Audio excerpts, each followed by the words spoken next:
এই বাড়ির ঠিকানাই তো দিকে আসছে না কে খালি। হ্যাঁ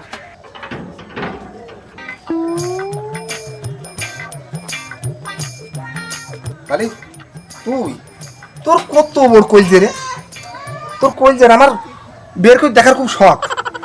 তুই আমার মেয়ের সাথে লাইন মারিছিস। তোর এখন যে কি বলছিস কাছে, তোর মার খেচড়ি ভাতের খুব জোর, তাই আজকে তুই বাইসে গিয়েছিস। নাই আমার মেয়ের সাথে লাইন মেরে কোনো ছেলে আমার মুখ চোখ করে আজ তাকানো সাহস পায় না।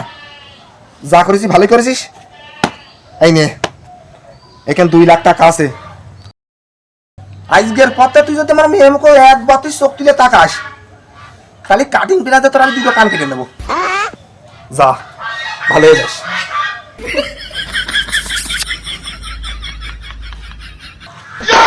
তাই মেয়ের সাথে লাইন করে যদি 2 লাখ টাকা দেয়, তাহলে মেয়ের মার সাথে তো সম্পর্ক খারাপ না। ওখান থেকে যদি কিছু দেয় তাহলে আমি আবার যাই দিনে। দাঁড়ান দাঁড়ান দাঁড়ান, এই কি রে, আবার কি হইলো? আপনার মেয়ের সঙ্গে সম্পর্ক করিস তাই 2 লাখ টাকা দিয়েছেন, তাহলে আপনার বাড়িওয়ালার সঙ্গে তো আমার সম্পর্ক খারাপ না, তাহলে ওখান থেকে যদি কিছু দিতেন। ওরে শালা শালা করি কিনা তুই দাঁড়া।